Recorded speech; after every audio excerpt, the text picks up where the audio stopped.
Hello, everyone, and welcome to a new episode of Under the Spell of Books, a podcast from me to you where I share my different experiences in the imaginary worlds of books. So, today, for this very first episode, so this is the first time I'm recording something. I'm going to be talking about a very well-known book by Brandon Sanderson. Have you guessed it yet? That's right, we're going to talk about Mistborn. So this is going to be a full review of the trilogy of Vin and Elend, and of course Kelsier and Sazed. Or Sazed, I don't know how you say it, so I'm going to say Sazed because I like it. And so this is a review, but it's more like a rant of my feelings and how I perceive the trilogy, my favorite characters, and all in all. So I'm going to start by warning that this is a spoiler-filled episode. I don't generally do non-spoiler episodes, so if you haven't read the book, I know you love it, but please come back later, otherwise you have been warned. Okay, so let's start the summary with spoilers. So the Mistborn trilogy is comprised of 3 books. The Final Empire, so the first one, also called sometimes just simply Mistborn, Duel of Ascension, and the last one, The Hero of Ages.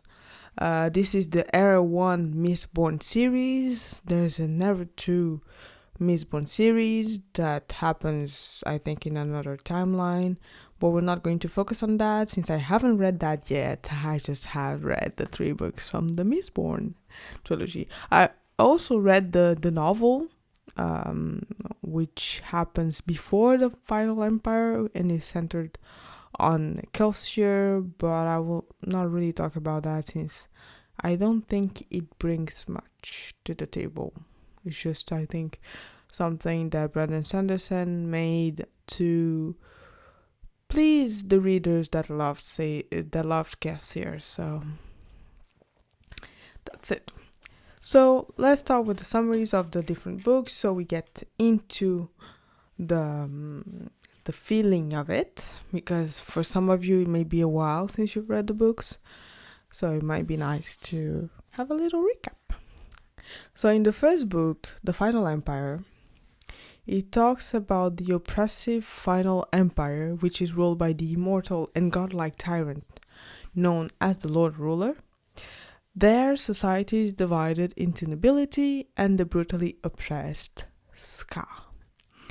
So we follow Vin, who is a young street thief and a Ska orphan, who discovers she is a Mistborn. So that means that she's someone who is able to burn metals to access various powers. Being a Mistborn is a rare ability, which is typically found only among the nobility, which means she's half noble somewhere. Most likely one of her parents. So yeah, she knows he's her dad. Spoiler alert. So she's then recruited by Kelsier, a charismatic and powerful Mistborn who survived enslavement and swears to overthrow the Lord Ruler. Kelsier and his crew plan a bold heist to incite a rebellion, destabilize the empire, and assassinate the Lord Ruler himself. So Kelsier becomes a symbol of hope, intending his death to inspire the people, and indeed he sacrifices himself in a grand display to galvanize the sky in the middle of the square, killed by the one and only Lord Ruler. And so after Kelsier's death, Vin confronts the Lord Ruler and discovers that he has kept himself alive by drawing on both ferrochemy, a separate metal-based magic, and Allomancy. So Allomancy is the magic that Vin uses. In a shocking twist, she learns that he is not the true hero of the world, like the hero of ages that everyone thought he was, but an usurper who seized power to imprison a cosmic entity called Ruin. So this is a big spoiler because in the first Final Empire book, we have no idea what Ruin is or what the hell happened at the Wall of Ascension. So Vin overcomes him, like him being the Lord Ruler, by using his powers against him, killing him, and toppling the Final Empire. However, the Lord Ruler's dying words imply a darker, more destructive force waiting to be released. He says, "You have no idea what I did for humankind. I was your god." This is not verbatim. I'm not reading the quote right now, so please forgive me if it's not exactly what he said, but it's like what I remember he said, the feeling of it. So we pass on to the second book. So we have the first book, which is kind of a typical fantasy novel with the hero, who is Vin, the master, Kelsier, and the big bad wolf, the Lord Ruler. In this dystopia that Vin has to vanquish in order to have a peaceful ever after. Or so we thought. Dun, dun, dun. So we go then for the Well of Ascension, which is the second book. And there we discover that with the Lord Ruler dead, Elend Venture, who I didn't speak about because in the first book he's kind of a side character. So Elend Venture is like the boyfriend of Vin. He's a noble and an idealistic who loves Vin. And so he's basically really smart and a pacifist. So he becomes the king of Lutzedel after the city fell, like and the Lord Ruler is dead. But the Final Empire is divided. Greedy noblemen take power wherever they are, and they decide that for whatever reason, well, I actually know the reason, but yeah, power, they go to attack Luthadel. And one of these kings that comes to attack Luthadel is no more, no less than Elend's father, like this horrible man called, I forgot his name. So Vin becomes like Elend's protector while Elend tries to be a king. But at the same time, she becomes increasingly haunted by mysterious and malevolent voices and visions of the mythical Well of Ascension, which is a reservoir of power said to restore balance to the world, because ergo, the world is dying. The mists are coming during the day. So the mists are these mists who are not like fog, they're really thick, and that plague sort of the land, and they kind of prevent agriculture because the plants can't get any sunlight, and the air is just so humid and everything. And also the Scar are afraid of the mist, so they don't go out in it.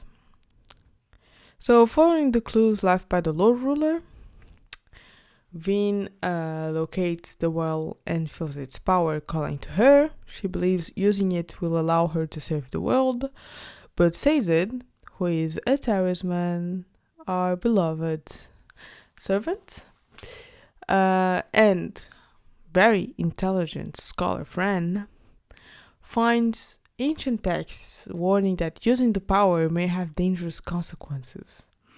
In a climactic moment, Vin decides to release the power, unknowingly freeing Ruin, the entity that the Lord Ruler has kept bound. I want to put a correction on this sentence. Just by the way, I'm reading from ChatGPT's summary. I'm very honest. And I want to correct this because it's not the Lord Ruler that bound Ruin, it was preservation. But it still says Ruin, a godlike force of entropy and chaos, who is now free to manipulate the world. And its ultimate goal is to complete destruction of humanity. In a final twist, Elend ingests metal that Vin has given him, becoming Mistborn himself, which prepares them both for the battles ahead against Ruin. Precision again. Elend wasn't Mistborn. Elend was like a nobody. The spirit well in the Well of Ascension that we now know it was preservation stabbed him, hoping that Vin would keep the power for herself and not go against Ruin, but it doesn't happen. So she still helps Vin and tells her to give a medal to Elend, who transforms him into a Mistborn. And prepare them for the battles ahead against Ruin. So then comes the epic conclusion of the series. So with Ruin released, the world itself begins to collapse, plagued by volcanic ash, earthquakes, and other signs of impending doom. Ruin's influence is subtle yet devastating, as it can alter written records, change memories, and subtly control people by implanting self-destructive thoughts. Vin, Elend, and their friends attempt to locate the storage caches left by the Lord Ruler in hopes of finding a way to counter Ruin. Through these caches, they learn about Immalurgy, a twisted metal-based magic that Ruin uses to control its followers, creating deadly creatures called Inquisitors and Colossus. As Vin and Elend race to stop Ruin, they discover that Ruin's counterpart, Preservation, once bound Ruin to prevent it from destroying the world, but sacrificed much of its power in the process. Vin realizes that she has unintentionally been guided by Preservation, who chose her as its champion against Ruin. After a series of desperate battles, Elend sacrifices herself in a last stand, giving Vin the strength to confront Ruin's avatar, the Inquisitor leader Marsh, who is Kelsior's brother. In a final battle, Vin unleashes her full power as Preservation's champion, sacrificing herself to annihilate Ruin. However, the struggle leaves the world on the brink of collapse. Sazed, who has studied both the lore of Preservation and Ruin, takes up the combined forces of both entities as a terrace keeper. He understands the balance of these forces and becomes a godlike figure known as Harmony. This also, like that Sazed becomes Harmony, I didn't read it on the book. I actually learned it on BookTube.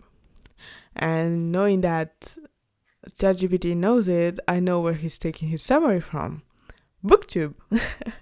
Or like summaries in the internet. Interesting.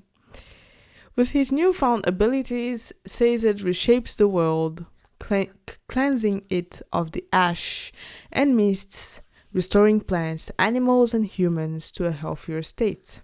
He even restores the memories of those who survived, creating a new balanced world. Vin and Elend, along with Kelsior and others who fought for freedom, are honored in the new world as legends of the past.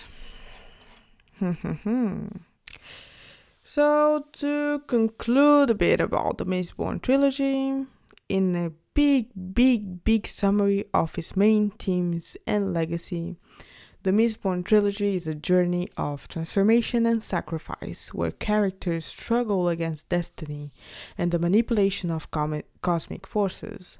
Vin path from an orphan street thief to a godlike savior, Kelsia's rebellion, and Sazed's rise to divinity all explore themes of heroism, trust, and what it means to bring about lasting change. Though Sazed's final act of becoming harmony, through Sazed's final act of becoming harmony, the trilogy suggests that true peace lies in balance, not just between power and restraint, but between the forces of creation and destruction, preservation and ruin. Okay, so now that I did a brief, not so brief summary because it took a while, I'm probably going to edit out. I'm going to give you my honest opinion about this book. So, Mistborn. Brandon Sanderson. I would like to note that this is my first books from Brandon Sanderson.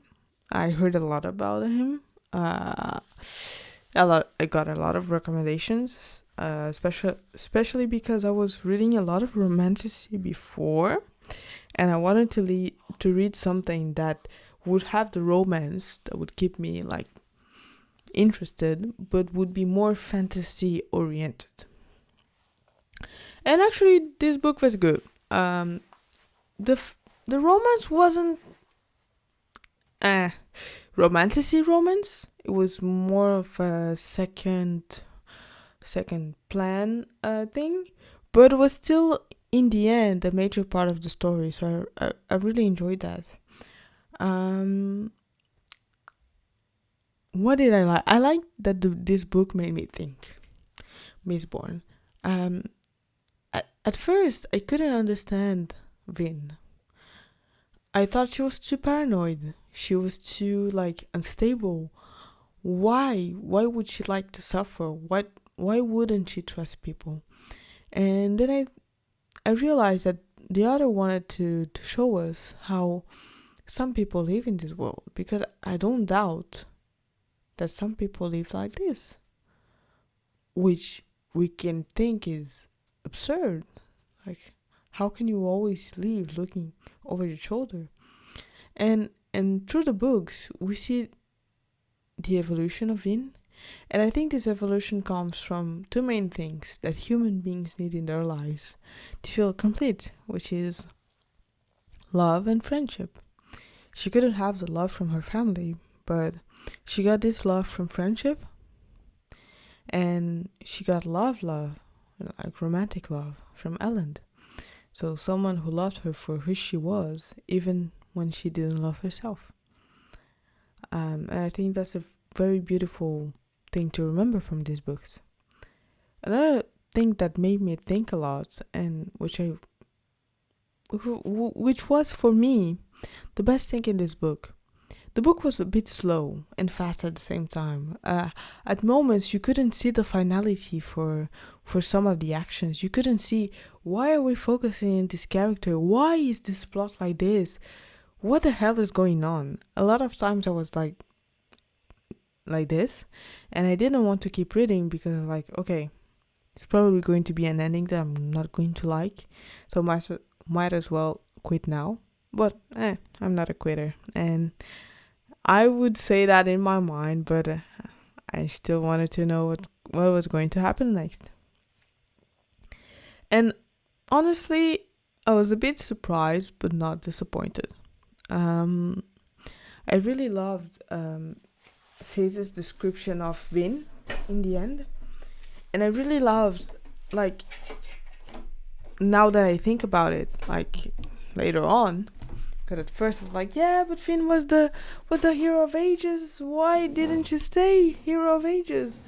So I was kind of mad about that at first, I'm not gonna lie. But then reading about what Caesar said about Vin, and how much she suffered in her life, being between two gods, basically. She was torn between ruin and preservation. Preservation because, well, it was a force of good, but at the same time, she was haunted by ruin.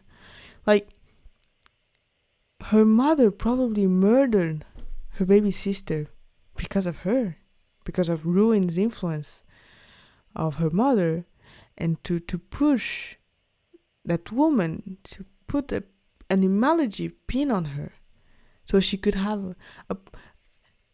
It's crazy. It's actually crazy as a process, as a thought process. So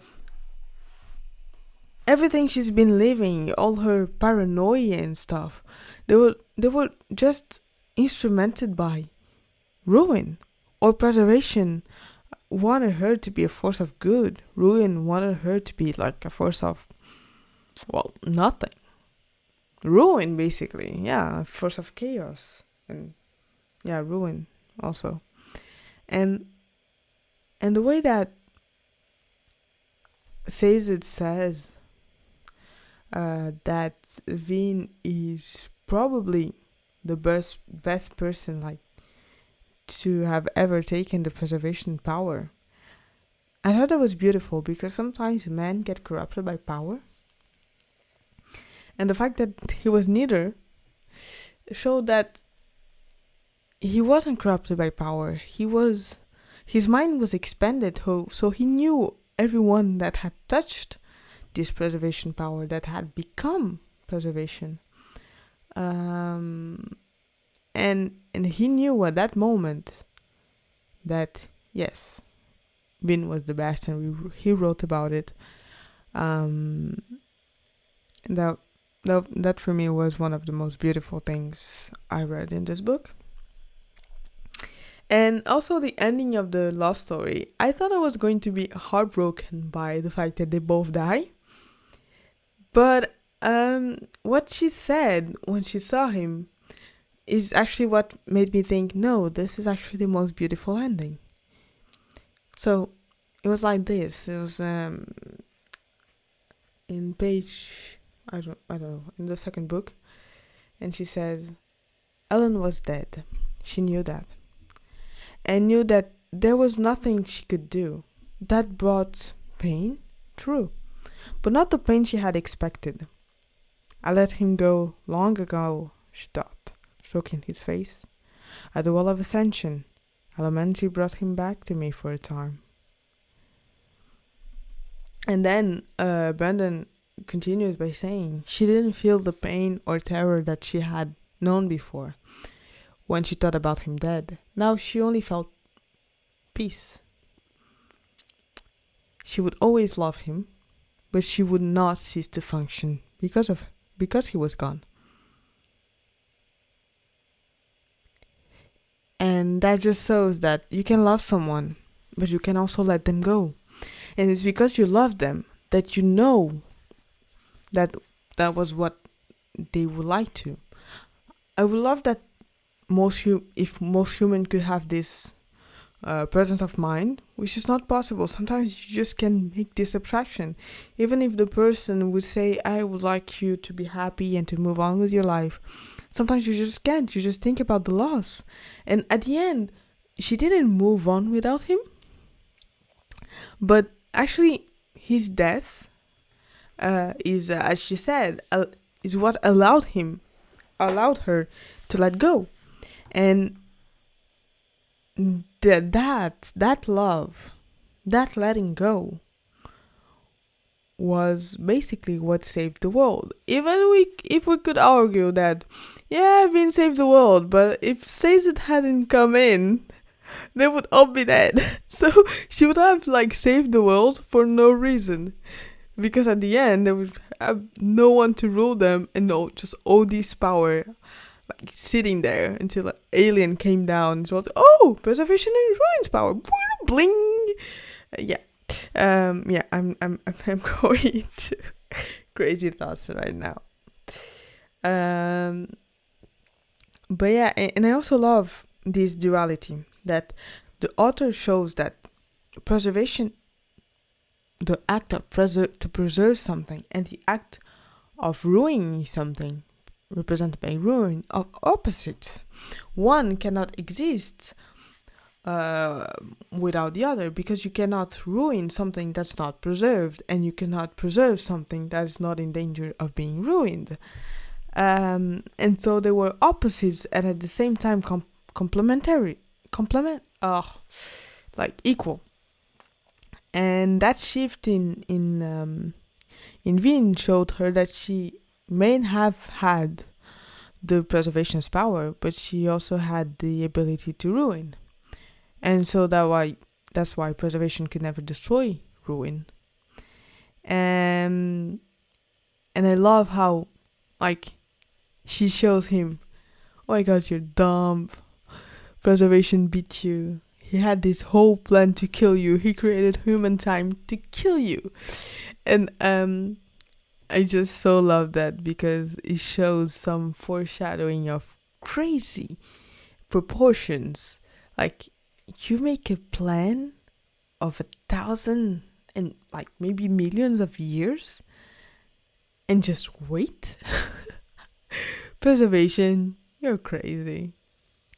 And yeah, so when Vin says he knew he needed something of both preservation and ruin, something that could both protect and destroy, something that could destroy to protect. He gave up his power at the well and into the mists, giving it to us so that we could take it. He always intended this to happen. You think this was your plan? It was his. His all along. And she continues by saying, you created the thing that can kill you, Ruin. And you just made one huge final mistake. You shouldn't have killed Elend, because that was like the trigger that made Vin realize what she had to do all along. Because he was the only reason she had left to die. To live. Sorry. to live. And so Sazed becomes God. Who would have thought? Not me.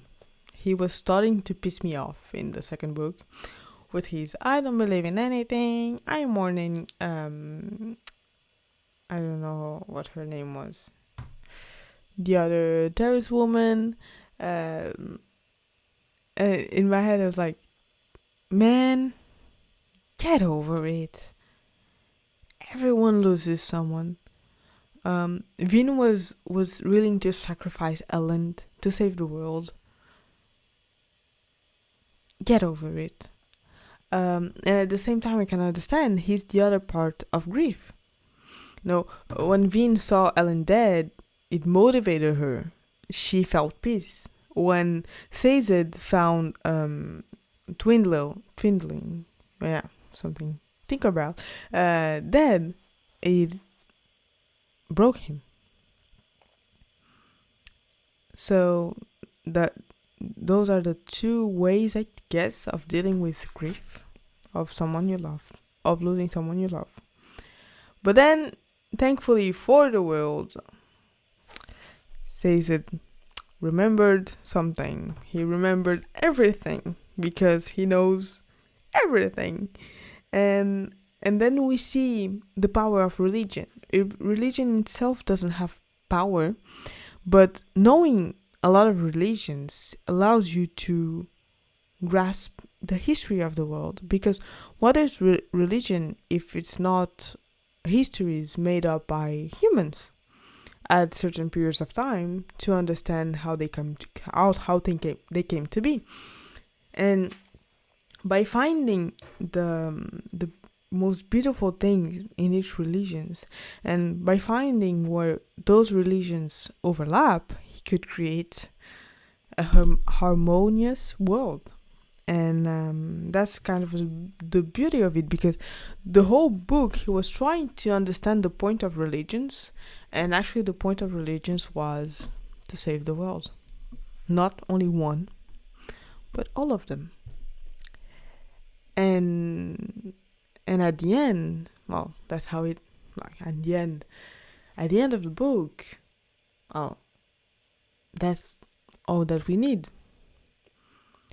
And who would be a better God than Caesar? Someone who has always been impartial. He doesn't favor even his own people. He loves all. And who just knows everything. And his whole life he served.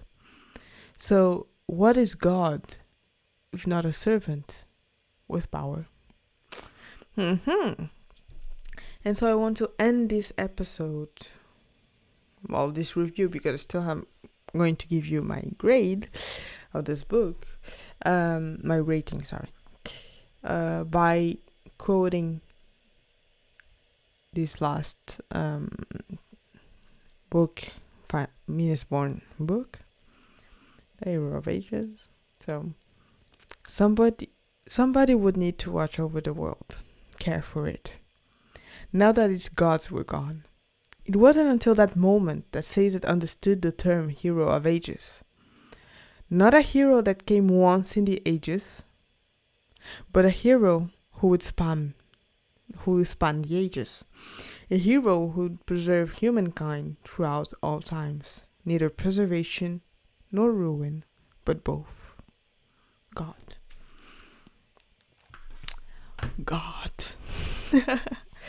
So, if I had to rate the Mistborn saga trilogy, I will give 1 grade for all of them, and I would give it a solid 4 out of 5.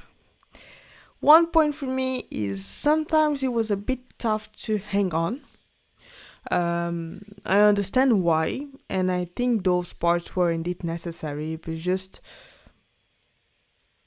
yeah, sometimes it was a bit tough to hang on. Especially when the spook part was on, I really wanted to skip that. Sorry, Spook, is not against you, just you didn't interest me much. I couldn't see why. Now I understand. Like parallels with some of the books I like to read. And sometimes the author introduces a new point of view with a new character. And you're like, I want to follow the main one. I've been following that character that I like.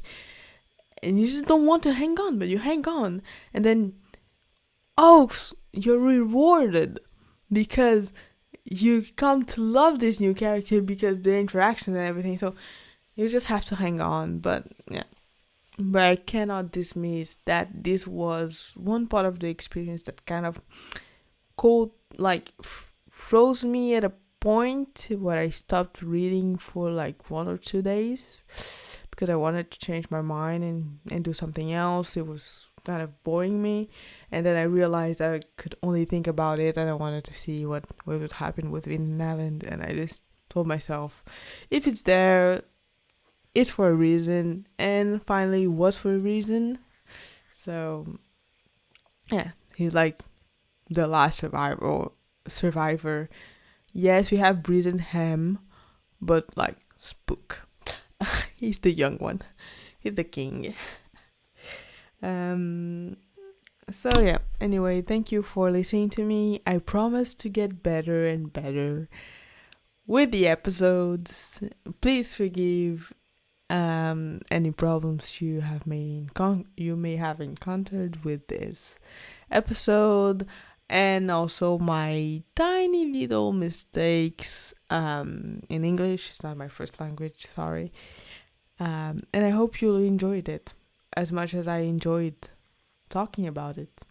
This is my passion, and one of my passions, and yeah, I really wanted to share it with someone, so why not share it with everyone? Thank you so much for listening. See you soon.